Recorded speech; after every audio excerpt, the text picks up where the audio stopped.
Hello' everyone, মই মান্যতাই আপোনালোকক স্বাগতম জনাইছোঁ মোৰ ইউটিউব চেনেল মিছেছ মান্যতালৈ। আজি আমি এটা মেক্সিমামৰে ফেভাৰেট আৰু একেবাৰে কমন ৰেচিপি বনাম। আমি বুলি এইকাৰণে কৈছোঁ, মোৰ হাজবেণ্ডে বনাব আৰু মই হেল্প কৰিম। তো আমাৰ মানে কি ঘৰত চবেই ৰান্ধনি, চবেই ভালে বনায়। মা ৰান্ধনি, দেউতা ৰান্ধনি, বাবু ৰান্ধনি, মইতো বাৰু হয়েই বাৰু। তো আজি এতিয়া আমি দুটাই পৰ্ক বনাম। তো কেনেকৈ বনাম, কি বনাম আপোনালোকৰ লগতো শ্বেয়াৰ কৰিম।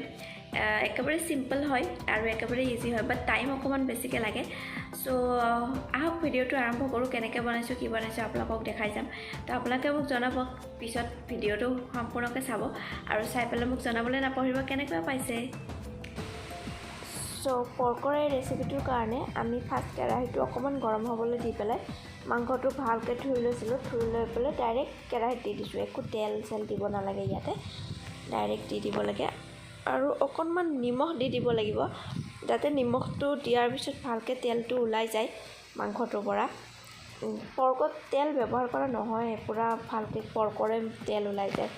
তো এয়া অকণমান তেল ওলাইছে, মাংসটো ভাজা হৈ যোৱা নাই, জাষ্ট হৈছে আৰু অকণমান তেল ওলাব আৰম্ভ কৰিছে। চ' এতিয়া আমি অকণমান পিঁয়াজ দি লৈছোঁ, কেঁচা পিঁয়াজ আধা দিছোঁ আৰু আধা আমি কাটি পেলাই ৰাখিছোঁ, এইখিনি পিছত দিবলৈ কাৰণে। তো অকণমান এতিয়া আমি আদা নহৰু দি দিছোঁ। ইয়াতে আদা নহৰু অকণমান দিছোঁ আৰু আধা আমি ৰাখি দিছোঁ পিছত দিবলৈ কাৰণে। এইখিনি হাফ কৰি লৈ পেলাই এতিয়া আকৌ এইখিনি অকণমান ভালকৈ ভাজিব লাগিব। চ' এতিয়া আমি ইয়াতে অকণমান বিলাহী দিম। বিলাহীখিনি মই আগতে ধুই মেলি কাটি ৰেডি কৰি ৰাখিছিলোঁ। তো এটা বিলাহী কাটি ৰাখিছিলোঁ মিডিয়াম চাইজৰ। তো বিলাহীটো এতিয়া ইয়াতে দি দিছোঁ, দি পেলাই আকৌ অকণমান ভালকৈ ভাজিব লাগিব। আৰু মই শুকান জলকীয়া পেষ্ট কৰি ৰাখিছিলোঁ। শুকান জলকীয়া অকণমান বেছি পৰিমাণত লাগিব। শুকান জলকীয়াখিনি পেষ্ট কৰি ৰাখি এয়া মই এতিয়া দি দিছোঁ। শুকান জলকীয়াটোৰে কালাৰ আহিব, ইয়াতে আৰু এক্সট্ৰাকৈ জলকীয়া গুড়ি দিব নালাগে বা হালধি গুড়াও দিব নালাগে। তো এয়া কালাৰ এনেকুৱা টাইপ আহি যাব, বনালে আৰু ভাল কালাৰ আহিব। তো এতিয়া গোটেইখিনি ভালকৈ মিক্স কৰি লৈ ভালকৈ আৰু ভাজিব লাগিব। এইটো ফ্ৰাই কৰোঁতে অকণমান বেছি টাইম লাগে। আৰু এতিয়া আমি দিছোঁ ইয়াতে ভোট জলকীয়া কাটি। আপোনালোকে ভোট জলকীয়াটো স্কিপ কৰিবও পাৰে যদি নাখায়, বাট যদি বেছি অলপ জ্বালা হয়, ভাল লাগে খাই, তো জ্বালা খাব পাৰিলে ভোট জলকীয়াটো দি দিব পাৰে। তো আমি দি দিছোঁ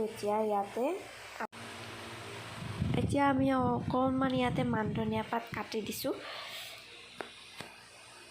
আৰু বাকী ৰোৱা আদা নহৰুখিনিও আমি ইয়াতে দি দিছোঁ এতিয়া। আৰু এইখিনি ভালকৈ মিক্স কৰি আমাৰ এতিয়া প্ৰায় ফ্ৰাই হৈ গৈছে, এইখিনি পানী দিব পৰা হৈয়ে গৈছোঁ। তো ভালকৈ মিক্স কৰি ল'ম। এইখিনি মিক্স কৰি এতিয়া পানী দি দিম অকণমান জ্বালা যি পেষ্ট কৰা আছিলে সেইখিনিয়ে ধুই পখালি আকৌ সেইখিনি পানীকে দি দিছোঁ ইয়াতে। 1 গ্লাছ 2 গ্লাছমান পানী দিলে হৈ যাব, বেছি পানী নালাগে। তো এতিয়া আমি ভালকৈ ফ্ৰাই কৰি ল'ম এইখিনি। এইটো যদি আপোনালোকে হাফ বইল কৰি লয় তেতিয়াহ'লে ইমান ফ্ৰাই নকৰিলেও হয়, সেইটো অলমষ্ট সিজিয়ে যায়।